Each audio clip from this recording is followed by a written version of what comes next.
It's 7 p.m. Wednesday, October 30th, here in Seoul. Coming up at News Center tonight. A series of diplomatic events are coming up next month, but a summit between President Moon Jae-in and Japanese Prime Minister Shinzo Abe is unlikely. This, according to Japanese news outlets. A local think tank says Japan has shot itself in the foot with its retaliatory trade curbs on South Korea. It says the trade measures did little harm to Seoul while dragging down Tokyo's exports. The chief of Boeing admits that the firm made mistakes in developing its troubled 737 MAX plane, grounded worldwide after 2 fatal crashes. We have the latest updates. And condolences pour in for President Moon Jae-in's mother, who passed away Tuesday at the age of 92. The bereaved president, however, wants funeral proceedings to be private, asking government officials to focus on state affairs instead. NEWSCENTER begins now.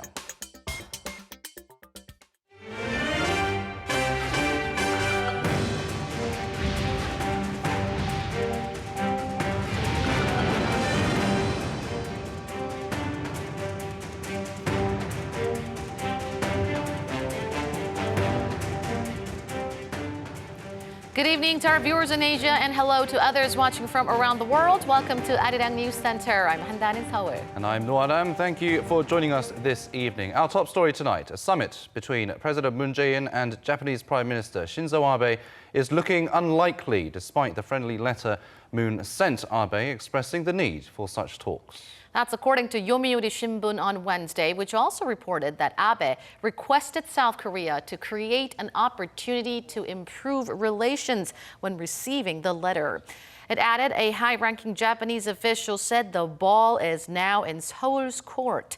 President Moon's letter was relayed to Abe by South Korean Prime Minister Lee Na-kyun, who visited Japan last week for the enthronement of Emperor Naruhito.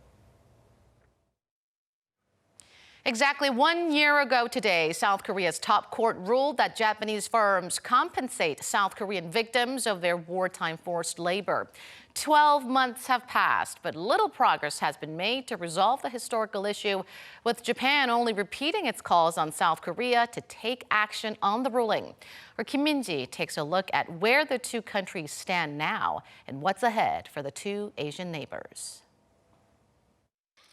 Relations between South Korea and Japan took a turn for the worse following a ruling in October last year by South Korea's Supreme Court, ordering Japanese firms to compensate South Korean victims of forced labor during its colonial rule in the early to mid-20th century. The plaintiffs are not asking for unpaid wages but are asking for compensation for the illegal actions by Japanese firms. The 1965 State-to-State Treaty on Normalizing Relations does not include compensation for rights violated by Japan's illegal occupation. Exactly a year has passed, but Japan continues to claim reparation matters were settled through a 1965 accord aimed at normalizing relations between the two sides. What started as a thorny historical dispute soon expanded to trade and security. Japan stripped South Korea of its preferential treatment in export procedures, on top of imposing tougher restrictions on the export of 3 high-tech materials used in the production of chips and displays. Seoul fired back by taking Tokyo off its own trade whitelist and decided to withdraw from a joint military intelligence sharing pact known as JSOMIA once it expires on November 23rd. However, there were efforts along the way to build bridges. Seoul suggested a 1+1 proposal in June, whereby South Korean and Japanese firms voluntarily create a fund to compensate the victims. But Tokyo rebuffed the offer, saying any deal that harms Japanese firms will not be accepted. Also, amid hopes of finding a breakthrough, South Korea's Prime Minister Lee Na-kyun recently had a one-on-one with Japanese Prime Minister Shinzo Abe in Tokyo, where they shared the view that further escalation of tensions should be avoided. While the momentum for talks may have been reignited, experts say getting the two countries on the same page will not happen overnight, given their vast differences. Unless Japan drops its claim that the labour compensation ruling runs counter to international law and that reparation issues have been settled under the 1965 deal, there's not much we can do right now. That said, the key will be how to get the Japanese companies involved to voluntarily compensate the victims and work out a solution from there. Attention is on whether President Moon Jae-in and Prime Minister Shinzo Abe will meet sometime in the near future and display some sort of political determination toward a resolution. The general consensus is that the issue can no longer be left unaddressed, given that bilateral trust is deteriorating, and there's speculation matters could get even worse after Jisomia expires. Kim Min-ji, Arirang News. It's been 4 months since Japan imposed export regulations on South Korea in protest against South Korea's top court ruling on Japan's wartime forced labor. But the trade measures did little harm to Korea, while the knock-on effects of the regulations have hurt Japan. Our Hong Yu tells us more. When Japan imposed export regulations on South Korea in early July, there were worries that it would greatly impact the Korean economy. But now that more than 100 days have passed, the Korea Institute for International Economic Policy has found out that the boycott of Japanese goods that arose from those regulations has negatively influenced Japan's economy. It was widely said that Japan's limiting of pure hydrogen fluoride exports to Korea would have the biggest impact. In fact, Japan's exports of hydrogen fluoride to Korea during the month of September were 99% lower than the previous year. Yet, with sufficient stock secured and diversified suppliers, the damage done to local companies was minor. The same goes for 2 other strategic materials used for semiconductors that have also been restricted by Japan: fluorinated polyamide and photoresist. However, there was a noticeable slump in sales of Japanese products in South Korea, such as clothes, beer, and cars. As many Koreans refused to buy Japanese products, Japan's beer exports to Korea for the month of September dropped 99.9% compared to the year before. And Korean visitors to Japan were almost 50% lower for the month of August than they had been in August 2018. The agency said that a prolonged dispute between the 2 countries would negatively influence the economy of the whole of East Asia. At the same time, it advised the Korean government to continue localizing production of materials, components, and equipment, and also stabilize supplies to prevent further damage. Hong Yu, Arirang News. The US House Democrats are urging President Trump to step up as a mediator to help South Korea and Japan repair their ties as a matter of America's national security. Radio Free Asia reported Wednesday that some 14 Democrats, including Brad Sherman, who leads the Foreign Affairs Asia-Pacific Subcommittee, sent a letter to Trump last week. The letter says Washington should actively engage to help resolve the differences between the 2 Asian allies without taking either side. The representatives also emphasized that cooperation between Seoul, Washington and Tokyo is crucial for America's national security. The Trump administration has been urged recently to do more after it became clear that South Korea and Japan would let their military intelligence sharing pact expire next month. A private ceremony is being held at a cathedral in Busan for the mother of President Moon Jae-in, Kang Han-ok, who died yesterday of a chronic illness. President Moon asked that officials not attend, and of those who did were stopped by presidential security guards. But the president has been making exceptions for diplomats. A surprise visit was made by the ambassador of Japan, Nagamine Yasumasa, whose country is in a deepening row with South Korea over trade and historical issues. Also paying their respects were ambassadors of the US, China and Russia. They each spoke with the president for about 5 minutes. The leaders of opposition political parties were also let in. Most party leaders went earlier today, while the main opposition Liberty Korea chair Hwang Kyo-an will go later this evening. Prime Minister Lee Na-kyun is also expected to attend the funeral, which ends tomorrow. The floor leader of the Centrist Bareunmirae Party, Oh Shin-hwan, has stressed the importance of responsible politics. In a policy speech at the National Assembly today, Oh called the current situation an economic disaster. He said the government needs to focus on revitalizing the market through regulatory and labor reforms. Or addressed the ruling party's plan to set up an independent unit to investigate corruption among high-ranking public officials, which he said will only create another massively powerful organization under the government. On North Korea, he said the Moon administration is too focused on solving the issue through dialogue and should instead focus more on denuclearizing the regime.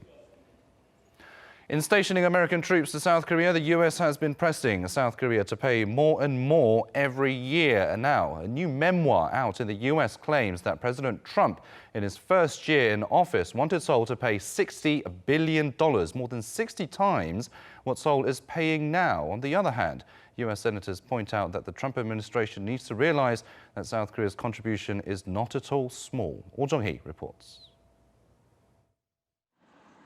Several U.S. senators want the Trump administration to be aware that South Korea's contribution to the defense cost it shares with its ally has not been small.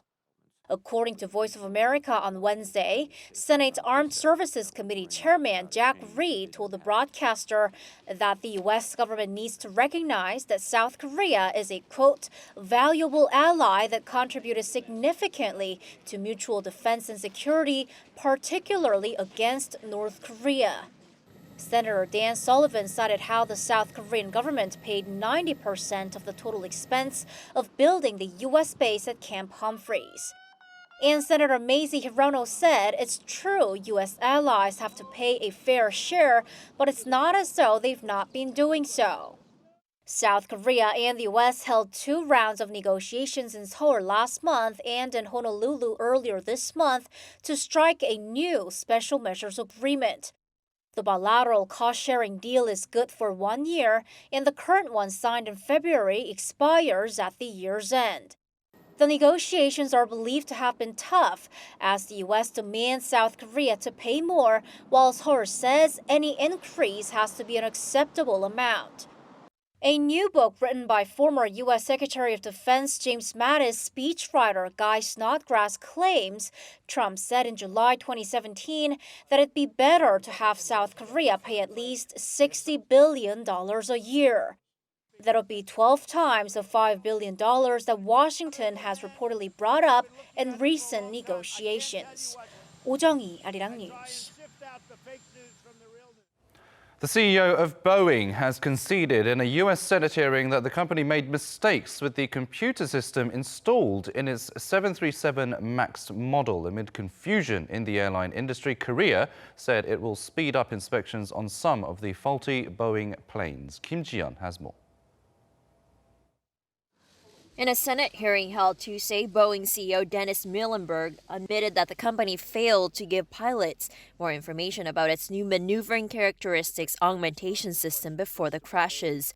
The system is linked to 2 deadly crashes of the Boeing 737 MAX model, the first one last October that resulted in 346 deaths. He also acknowledged that it took months to disclose a fault in the MCAS system, despite Muilenburg being notified about it before the second crash in March. Mr. Chairman, as I recall, I was made aware of that message earlier this year. It was discovered as part of a document gathering process in response to a government investigation. The airline industry is on high alert after Boeing decided last month to also halt operations of another older version of the 737, the next generation model, due to cracks in a critical part. As of last Thursday, the company had inspected more than 1,100 of them after it was notified by operators worldwide and found nearly 5% of them had faults. For the same reason, Korea immediately halted operations of 9 of the 42 planes it had inspected. Following an emergency safety inspection meeting held Wednesday, the Ministry of Land Infrastructure and Transport said it plans to conduct an inspection of the airplanes in question operating in Korea. The ministry said it plans to complete the inspection of 22 out of 108 next-generation planes by next month instead of the initial 5-month period. It plans to speed up inspections of the remaining ones as well. Kim Ji-yeon, Arirang News.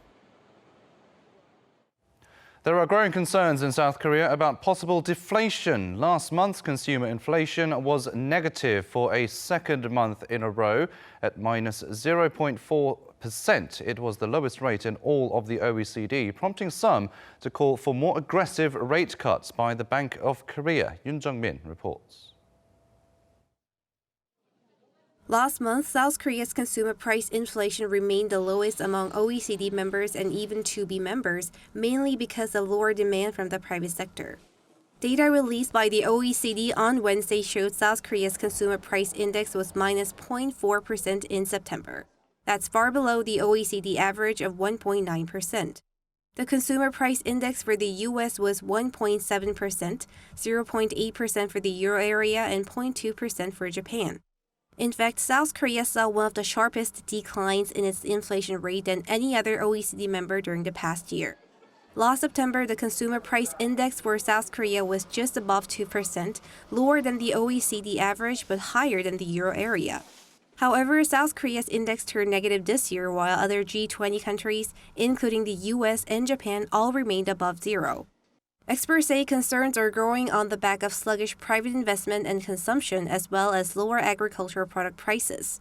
The Korea Development Institute said the falling consumer price index was not just attributable to the supply side, but to the demand side as well. The institute has criticized the Bank of Korea for its monetary policy, calling for a more aggressive rate policy considering the rising concerns over deflation. The central bank said in an earlier report that consumption has contracted due to slowing investment in facility and construction. Yoon Jung-min, Arirang News. South Korea is launching a new banking service that enables the user to access all their bank accounts from just a single app. A test version of the service launched today. Lee Seung-jae has the details. Mobile banking saves us the trouble of having to actually go to a brick-and-mortar bank to transfer money or access our account. Having multiple accounts used to mean having to install apps for every bank you have an account with. However, thanks to the latest open banking service being launched in South Korea on Wednesday, bank account holders will only need one app to access all their different bank accounts. So how does it work? Say you have a checking account with Shinhan Bank, but a savings account with Uri Bank. Just the Shinhan Bank app alone will allow you to access your Uri Bank account as well. Along with Shinhan and Uri, a total of 10 banking institutions will take part in the beta test. However, when the service goes live on December 18th, other internet banks such as K-Bank and KakaoBank will utilize the service, as well as fintech companies such as Toss and Naver Pay. Not only will the new service be more convenient, but users will be exempt from transaction fees and receive other benefits. It offers consumers higher deposit rates and lower loan rates, and when combined with fintech, they can offer a wide range of financial products combined with other technical features. And with concerns of hacking, the new service has also strengthened security and consumer protection. Only organizations that have been approved can participate in the open banking system, and only those that have undergone security checks. Those in the industry are also looking into the possibility of allowing similar services at physical banks for users who have difficulty using mobile banking. Lee Seung-jae, Arirang News. Samsung Electronics has unveiled a new flip phone that folds in half like a clamshell. Unlike the Galaxy Fold, which opens and closes like a book, Samsung's as-yet unnamed new phone folds top to bottom. Introducing the device at the firm's annual developer conference in the U.S. on Tuesday local time, an official said the company aims to create a more compact flip phone that can fit into a pocket and change the way people use their phone. Samsung's model is set to be released early next year, but other mobile manufacturers also have been attempting to make similar devices, with Motorola set to release its own flip phone on November 13th.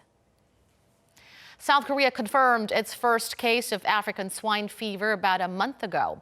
It was thought this would send pork prices surging like it has in China, but in fact, the prices have fallen. Our Kim Hae-sung tells us why. As of the end of October, pork prices at retail stores have fallen to about $1.50 per 100 grams. That's lower than last year's average and lower than average pork price for the past 5 years. Prices have dropped mainly as demand for pork in Korea has fallen out of worries that pork may be contaminated with African swine fever virus. A survey by Korea Rural Economic Institute shows 1 out of every 2 Korean consumers reduced their pork consumption in October compared to the same period last year, with 70% of them citing pork safety as the main reason. I am worried, even though government authorities say contaminated pork poses no harm to humans. It could be that there's no research on the effect yet. So I don't plan to eat pork for about a year. The piglets from the cull pigs could have the virus too, so I am concerned. As demand for pork has dropped in recent weeks, sales of chicken and beef have soared. According to eMart, sales of pork between October 1st and 28th dropped around 13% on year. Sales of beef went up 20% on year, and chicken sales also went up. On top of lower demand, an increased supply of pork is also a reason for falling prices.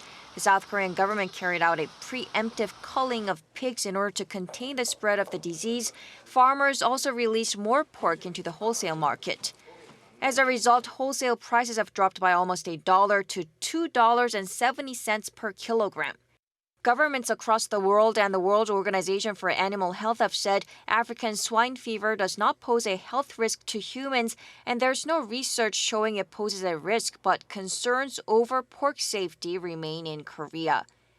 Heading forward, future pork prices depend on whether demand picks up and whether the disease can be contained in the northern parts of the country and whether the amount of culled pork in the wholesale market goes down.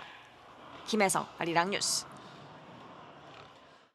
New research suggests some 150 million people could be affected by rising sea levels by 2050. This alarming forecast is far worse than previous predictions. Our Lee Min-sun reports.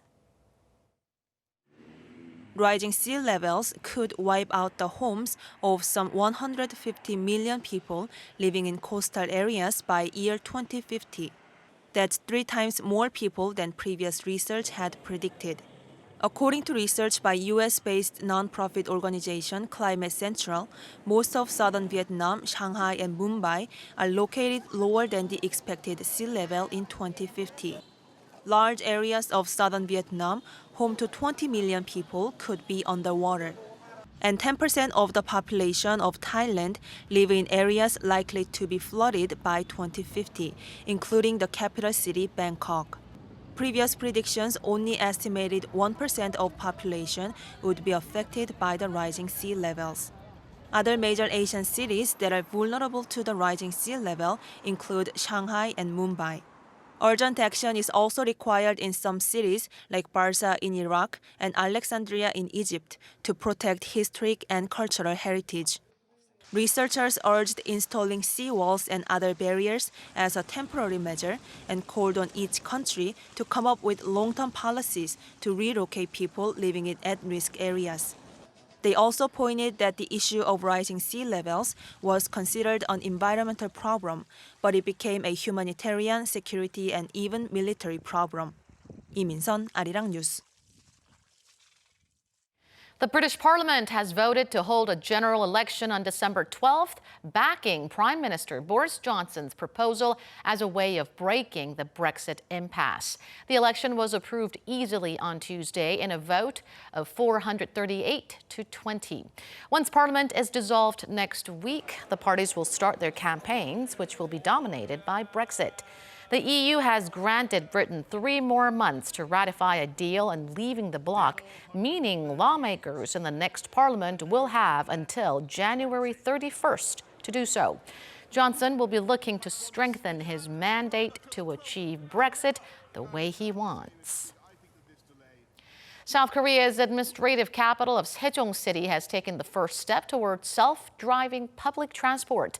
With its first road test now complete, the city hopes passengers would be able to ride on these driverless buses by 2023.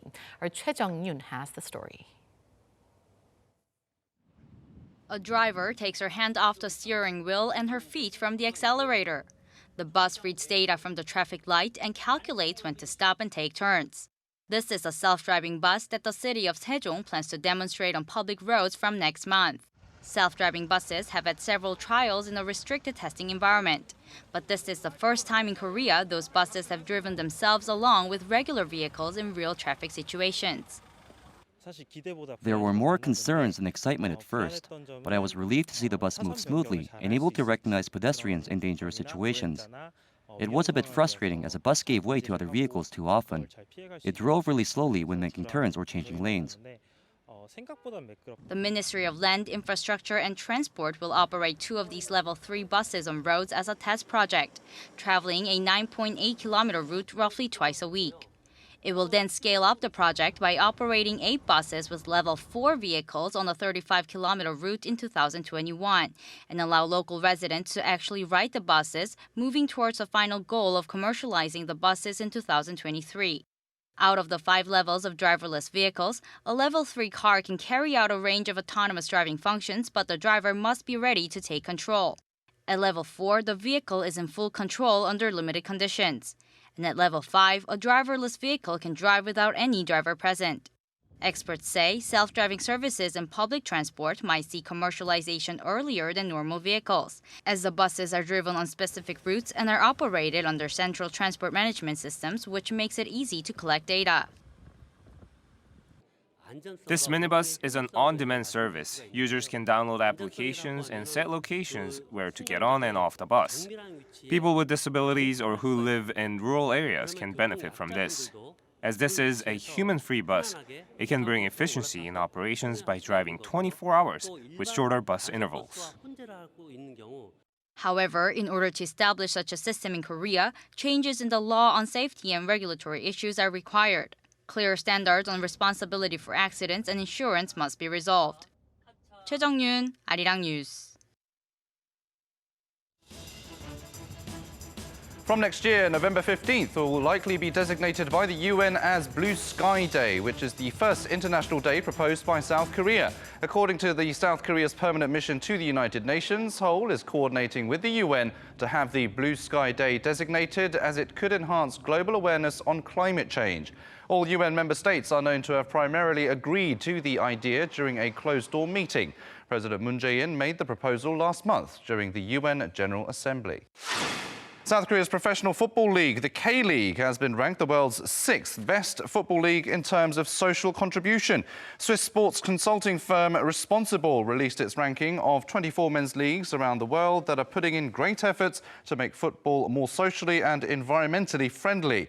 Sweden's Allsvenskan topped the rankings, followed by Denmark's Superliga and England's Premier League. The scoring was based on governance, community and environmental factors, such as youth systems, interaction with supporters and minimizing carbon dioxide emissions.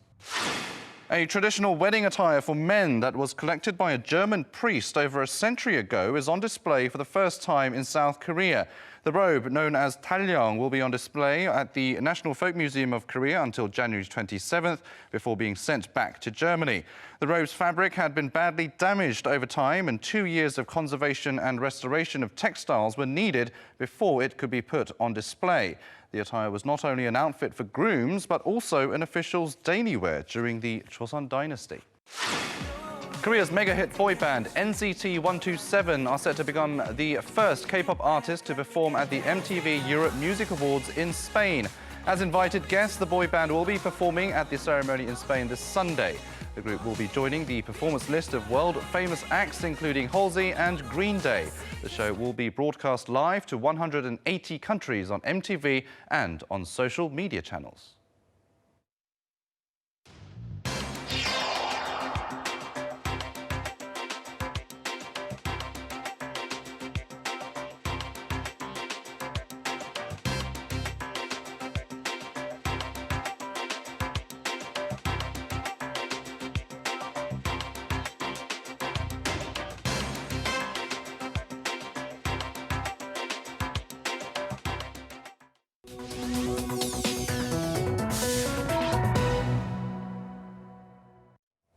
It is that time now where we take a look at some of Arirang's digital media content. And today we have another episode of Koreator, where foreigners share their love for Korea.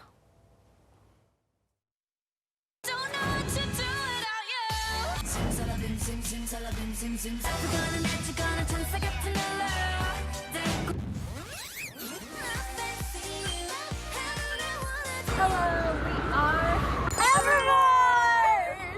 We're a 7-member K-pop cover dance crew based in New York City, and we started back in 2015 as high school friends that just wanted to dance together for fun.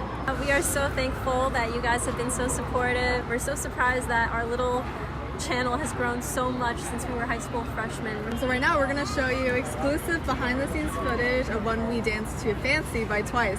Hope you guys enjoy it.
Thank you so much for watching. That was our process for filming Fancy by Twice, and we hope that was insightful and enjoyable for you guys. If you haven't already, please check us out on Evermore Dance. We'd love to see you there. Thank you. Thank you.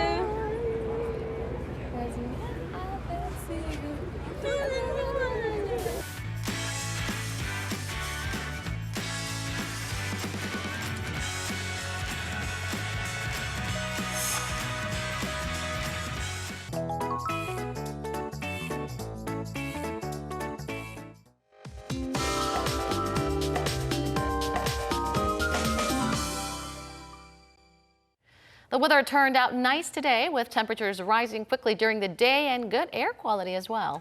Let's just hope that this favourable weather continues. For more details, let's turn to our Michelle Park at the Weather Centre. Michelle. Good evening, guys. Now, moderate weather continues tomorrow across the nation with autumn sunshine during the afternoon as usual. However, once again, there is a chance of high concentrations of fine dust due to the smog expected to flow in from the neighboring countries. Now, checking out the readings for tomorrow. By the morning, the mercury will mostly fall into the single digits. Now, Seoul wakes up to 9 degrees Celsius, while Daegu and Gyeongju are chillier at 7 degrees. Meanwhile, Busan and Jeju are looking a bit warmer, kicking off the day at 11 and 13 degrees respectively.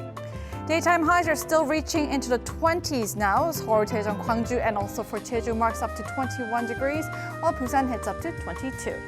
Now, Seoul gets to start a new month under clear skies, but rainfall is anticipated over in Gangwon province this weekend. Now, after Thursday, the daytime highs will linger in the high teens with morning lows in the single-digit territory. Now, I'll leave you with weather conditions around the world.